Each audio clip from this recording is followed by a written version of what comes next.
नमस्कार, मैं हूँ आरजे रक्षा और आप सुन रहे हैं 88.4 एफएम वॉइस ऑफ किन्नौर। आज हमारे लिए है एक खास समय, क्योंकि हमारे साथ जुड़ने जा रहे हैं एक ऐसे विद्वान जिनका जीवन और कार्य पूरी तरह से बौद्ध दर्शन और शिक्षा को समर्पित है। प्रोफेसर वांगचुक दोरजे नेगी जी। प्रोफेसर नेगी जी वर्तमान में central institute of higher Tibetan studies Sarnath Varanasi के वाइस चांसलर हैं, जिन्होंने अपना आचार्य यानी एमए बुद्धिस्ट फिलोसफी इसी संस्थान से किया और गोल्ड मेडल से सम्मानित हुए और उसके बाद पीएचडी किया संपूर्णानंद संस्कृत यूनिवर्सिटी वाराणसी से। आपके शिक्षण क्षेत्र में शामिल हैं बौद्ध दर्शन की 4 प्रमुख शैलियाँ: मध्यामका, योगाचरा, सौतांत्रिका और वैभाषिका, साथ ही बौद्ध प्रमाणा और बौद्ध नैतिका। रिसर्च में आपकी रुचि बौद्ध तंत्र और व्याख्या साहित्य में रही है। सिर्फ भारत ही नहीं, विदेश में भी आपने अपना ज्ञान बांटा है। Australia, America, Japan, Sri Lanka, Cambodia, Taiwan, Thailand, Burma और अनेक देशों में विजिटिंग प्रोफेसर और धर्मा टीचर के रूप में आपने योगदान दिया है। आपके ग्रंथों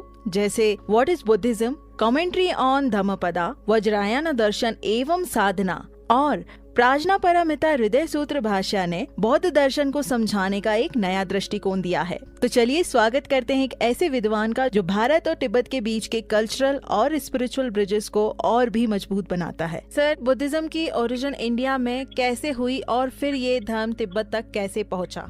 अच्छा, तो अगर मैं संक्षेप में कहूँ, बुद्धिज्म जो है तथागत बुद्ध से आता है, जो 6th सेंचुरी बीसी में कपिलवस्तु के राजा शुद्धोधन के बेटे सिद्धार्थ के रूप में उन्होंने जन्म लिया था और 29 वर्ष की अवस्था में गृह त्याग करके जो है 6 वर्ष तक अध्यापन साधना करके 33 वर्ष की अवस्था में उन्होंने बुद्धत्व की प्राप्ति की थी, बुद्ध बने थे जी। और उसके पश्चात उन्होंने पहला धर्म चक्र प्रवर्तन उन्होंने सारनाथ में पंचवर्गीय भिक्षुओं को 4 आर्य सत्य की घोषणा दी थी। क्रमशः उन्होंने 45 वर्षों तक जो है बौद्ध धर्म का उपदेश जो है गाँव में विभिन्न इलाकों में जा करके है ना उन्होंने उपदेश दिया था। इस प्रकार तथागत बुद्ध ने 45 वर्ष तक तो बौद्ध धर्म का प्रचार प्रसार करा था और उसके परिनिर्वाण के पश्चात, क्योंकि आप जानते हैं उस समय कोई लिखने का प्रावधान व्यवस्था नहीं थी,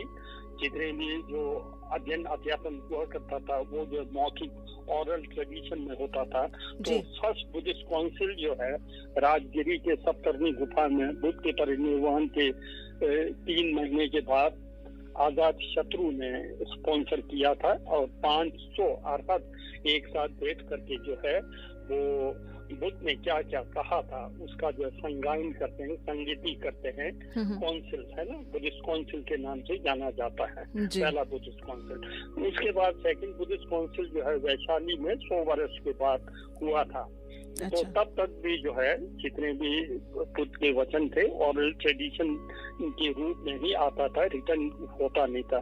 तो 100 वर्ष के बाद जो है भिक्षु संघ में थोड़ा मतभेद आया। इसके चलते जो है महासांगिक और थेरवाद के रूप में 2 शाखाएं निकली और फिर वो आगे बढ़ते हुए अशोक के समय में 3rd सेंचुरी बीसी में अशोक के समय तक जो है 17 स्कूल्स हो गए थे बुद्धिज्म के। तो फिर तब अशोक ने जो है तीसरा संगति जो है आजकल हम पटना जिसे कहते हैं पाटलिपुत्र में उन्होंने 9 महीने तक जो है बुद्धिस्ट काउंसिल करा था, जिसकी अध्यक्षता जो है मोदगलयान 30 ने की थी। और उसी समय अशोक का बेटा महेंद्र और बेटी संघमित्रा दोनों भिक्षु और भिक्षुनियां बनी थी और वो जो है श्रीलंका में 500 अरहतों के साथ श्रीलंका जाते हैं और श्रीलंका में पट्टागनी के द्वारा उनका स्वागत होता है और क्रमशः सबसे पहले बुद्ध वचन का जो है एक प्रकार से लिखित रूप में जो है श्रीलंका में कहा जाता है। पट्टागनी के समय में उन लोगों ने पत्थर पर उसको खुदवाई करा था जी। तो उसी समय अशोक ने जो है धर्मदूत बर्मा में है, श्रीलंका में है, ऊपर अफगानिस्तान से लेकर ईरान तक और ग्रीस तक है ना, दक्षिण भारत में चारों तरफ अशोक ने जो है अपना धर्मदूत भेज करके बौद्ध धर्म प्रचार प्रसारते हैं।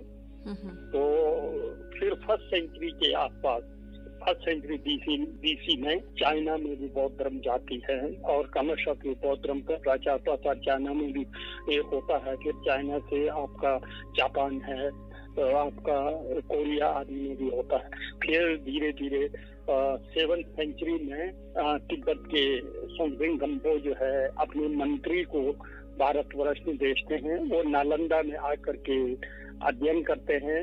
तो नालंदा में जो गुप्त कालीन जो स्क्रिप्ट थी उस समय का जो स्वर और व्यंजन जो अक्षर थे उसका आधार बना करके उन्होंने थुम्मी संबोटा में जो है लिपि बनाया था तिब्बत के लिए। यदि वो आप जो है सारनाथ के म्यूजियम में ब्राह्मी लिपि का विकास का क्रम अगर देखेंगे तो गुप्त काल के समय को आप अगर तुलना करेंगे उसमें बहुत सारा तिब्बती अक्षर से मेल खाता है। कुल मिलाकर के तिब्बत का जो स्वर और व्यंजन है वो भारतीय व्याकरण पाणिनि के आधार पर बनाया गया है। उसी समय सोंगजिन ने अपने साथ कहा जाता है कि 21 ग्रंथों को ले गए थे। फिर तिब्बत में उसका अनुवाद शुरू हो गया था। तो फिर क्रमशः ख्युसुम देवचंद के समय में तो कई लोग भारतवर्ष अध्ययन के लिए आए और भारत से कई आचार्य उपाध्याय तिब्बत में गए और तिब्बत में जो है ख्युसुम देवचंद ने सम्य निगुरलुंगी तुला कंगे सम्य विहार की स्थापना की।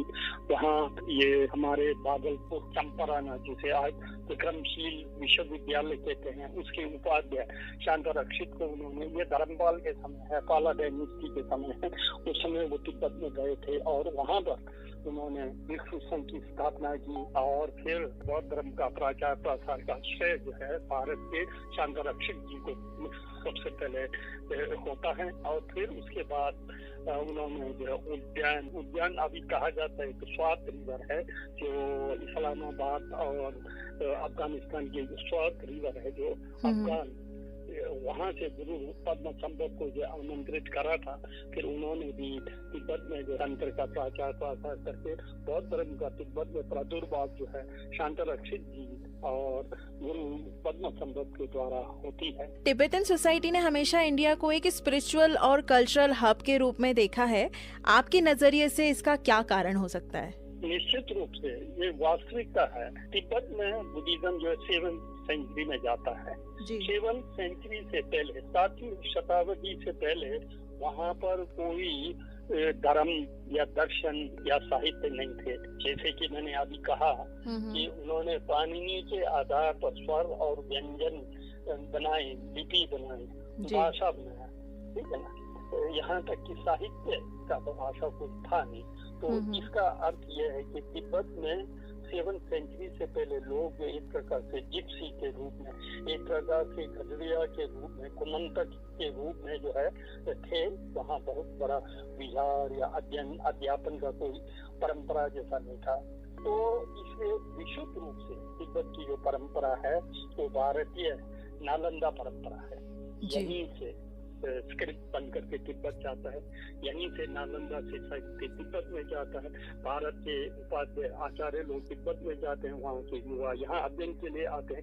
और फिर समय बिहार में जो है बौद्ध धर्म दर्शन साहित्य का जो है अनुवाद का कार्य शुरू होता है, जिसमें हम बुद्ध के वचन को कंजुर कहते हैं, जिस 1115-18 कंटेंट्स हैं और उस पर भारतीय आचार्यों के द्वारा लिखा गया जो कमेंट्री है वो 4567 है, जिसे हम तेंजुर कहते हैं, जो 215 वॉल्यूम में भिन्न भिन्न एडिशनों के चलते कुछ में 225 भी है तो 15 भी है वो है, लेकिन कुल मिलाकर के जो है भारत के आचार्यों के द्वारा लिखा गया लगभग 4500 ग्रंथ होगा, जिसमें धर्म दर्शन इतिहास एस्ट्रोलॉजी और आपका ये मेडिसिन परीक्षण उत्कर्म आदि आदि हम कह सकते हैं पंच महाविद्या और पंच लघु विद्याओं का जो तिब्बत में प्रचार प्रसार हुआ था वो भारतीय परंपरा है। इसलिए तिब्बत की संस्कृति तो एक प्रकार से भारतीय संस्कृति ही है वहाँ जी। तो परंपरा दलाई लामा जी भी यही कहते हैं ना। हाँ जी। भारत जो है उनका गुरु है, तिब्बत उनका शिष्य है। लेकिन आज भारत वर्ष में बौद्ध धर्म जो है उसको जो उन लोगों ने 1000 से भी ऊपर वर्षों तक संभाल के सहयोग करके संवर्धन करके रखा है। आज एक प्रकार से वो जो है गुरु है और हम लोगों को एक प्रकार से चेला के रूप में उनसे जो हमारी प्राचीन भारतीय एंशिएंट विजडम था उसको हमको लेना है। ऐसा मैं कह सकता हूँ कि भारत और तिब्बत के बीच में धर्म, दर्शन, साहित्य का, संस्कृति का अटूट संबंध रहा है। नालंदा और विक्रमशिला जैसे प्राचीन यूनिवर्सिटी का तिब्बतन बुद्धिज्म को शेप करने में क्या सिग्निफिकेंस रहा है? हाँ, ये तो जैसे कि मैंने कहा ना 7th सेंचुरी से पहले जो तिब्बत में हाँ। यहाँ तक कि अल्फाबेट तक उनके पास नहीं था, हाँ। तक ही सीमित था, भाषा ही नहीं था। उसको जो है नालंदा यूनिवर्सिटी में संबोधा जो है काज शुरू होते हुए नालंदा में आए और वहाँ पर उन्होंने अध्ययन किया और फिर वहाँ भाषा का निर्माण किया। फिर अपने साथ जो है साहित्यों को ले जाकर के तिब्बत में उन्होंने अनुवाद किया। नालंदा का तो अपूर्व योगदान है ना तो तिब्बतन बुद्धिज्म में। फिर वहीं कहा जाता है कि नालंदा से आगे आजकल जो हम बिहार शरीफ कहते हैं, लगभग नालंदा से 22 किलोमीटर आगे है बिहार शरीफ। तो बिहार शरीफ पर जो एक जैसा है ना उसको ओडियान कहते हैं। ओडियान में ओदनपुरी महाविहार, यहाँ पर तंत्र का जो है केंद्र था। नालंदा सूत्र का क्या नाम था? नालंदा यूनिवर्सिटी जो है वहाँ सूत्र और विनय पर जोर दिया जाता था। वहाँ से 22 किलोमीटर दूर जो बिहार शरीफ है आज भी है, तो वहाँ पर मुझे देखने का अवसर मिला, जाने का अवसर मिला। वहाँ पर खंडर आज केव आज भी है। तो वहाँ पर तंत्र का योगदान था। उसमें कहा जाता है कि हमारे जो कलयुग परंपरा के मरपा थे उन्होंने वहाँ नाड़पात का दर्शन मेरे किया था।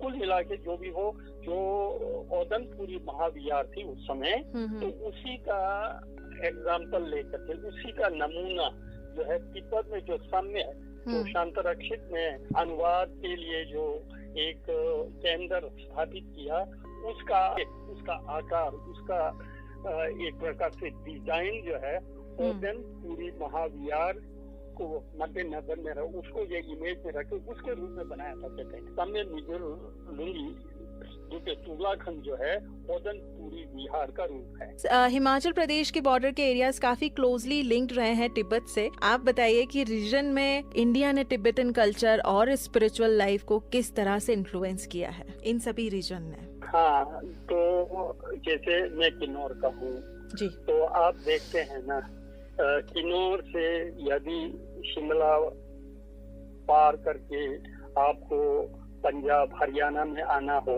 तो काफी समस्या है, काफी दूर पड़ता है। लेकिन किन्नौर से आप शिवकिला क्रॉस करके तिब्बत में जाने तो बहुत नजदीक पड़ता है, आना जाने का है ना। तो एंशिएंट टाइम में वहाँ से लोग जो है अपना व्यापार के लिए तिब्बत जाया करते थे। और लोतावा रिंचिन तंगो जो है तिब्बत से किन्नौर में भी आए हैं 10th सेंचुरी में, आसपास 10th 11th में। तो उन्होंने पूरा किन्नौर में बिहार बनाया है ना। लद्दाख में भी जैसे अलची जैसे कहा जाता है कि लोतावा रिंचिन तंगो ने लगभग 108 छोटे बड़े बिहार नहीं कहूँगा, श्राइन रूम जैसा, पूजा स्थल जैसा उसका उन्होंने निर्माण किया था, है ना। तो इस प्रकार जैसे किन्नौर में बौद्ध धर्म का प्रवेश के संबंध में या किन्नौर हो या लद्दाख, हम 3 फेस में बांटते हैं। एक एंशिएंट टाइम में अशोक के समय में भी थोड़ा बहुत बौद्ध धर्म जो है लद्दाख वेरे में, शंकर वेरे में भी आया होगा, किन्नौर वेरे में भी निश्चित रूप से आया होगा, क्योंकि देहरादून के पास यमुना नदी के तट पर जो आज पथ है वहाँ पर अशोक का लाट वेरे है।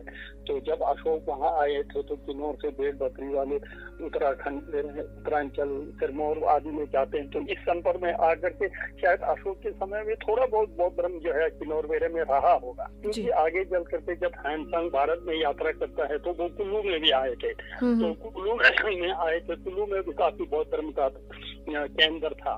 तो अपने यात्रा विवरण में लिखता है कि उसके आगे भी बुद्धिज्म है जैसा करके। यद्यपि हैंसंग किन्नौर में तो नहीं आया था, लेकिन हल्का सा जिक्र आसपास बुद्धिज्म होने के बारे में भी ऐसा बातें किंवदंती जो है रहता है। लेकिन आज वर्तमान में जो किन्नौर या लद्दाख या लाहौल स्पीति में बुद्धिज्म है, वो लोता रिंझेन संघो के समय का है। क्योंकि वो जो है आए थे, उन्होंने बिहार बनाया था और बौद्ध धर्म का प्रचार प्रसार किया था। तो इस प्रकार बुद्धिज्म का प्रवेश जो है हम कह सकते हैं लोता रिंझेन संघो से भी हुआ, और कहीं कहीं पर जैसे न्यासांग वेरे में है, लिप्पा वेरे में है, तो कहा जाता है कि गुरु पद्म संभव भी आए थे आपका ऊपर तिलासंग मेरे में गुरु रिम्पोचे।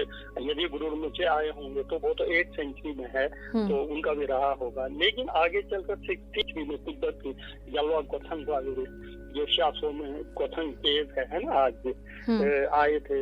फिर उसके बाद डोपा की परंपरा का जो है किन्नौर में प्राय जो है ये 16th सेंचुरी के बाद जो है उसका बोलबाला जैसा रहा लगता है। जैसे आप जानते हैं किन्नौर नेसन के जो यूजल टुकु हैं, 8वां अवतार है, अब तो 9वां अवतार आए हैं असम में, तो वो जो है उनका गद्दी तो तिब्बत में था, तो प्राय वो जन्म जो है किन्नौर में रहते थे।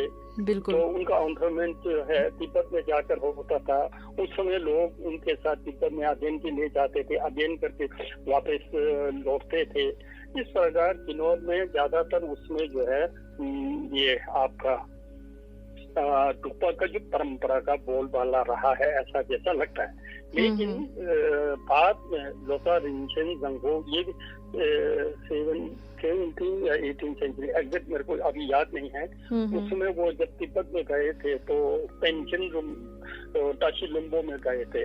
तो टाशीलुम्बो में जब गए तो पेंशन जो है चाइना में जाते हैं, उस समय उन्होंने अपना उत्तरदायित्व जो है लोता रिंझेन संघो को देते हैं टाशीलुम्बो में। इसके चलते जब वो टाशीलुम्बो में एक उत्तराधिकारी के रूप में रहते हैं, तो फिर उन्होंने किन्नौर, लाहौल स्पीति आदि के लिए जो है छात्रावास बनाया था। तो इसलिए लोग जो है वहाँ जा करके वहाँ अध्ययन करते थे। तो यद्यपि लोता रिंझेन संघो जलुक परंपरा को संबंध नहीं रखते, वो तो एंशियंट परंपरा है। वो तो उस समय तक तो कजू जलुक साचा पैदा ही नहीं हुआ था। रिंझेन संघो जब आए थे, है ना। हाँ जी, हाँ जी। तो वो तो एक प्रकार से न्यून परंपरा जैसा है। अच्छा। लेकिन जो 17th सेंचुरी या 18th एग्जैक्ट में वो टाशीलुम्बो में गए, तो उसके बाद लोग टाशीलुम्बो में जाना शुरू किया। तो फिर जलुक परंपरा भी हमारे किन्नौर में फिर काफी प्राचार प्रसार हुआ।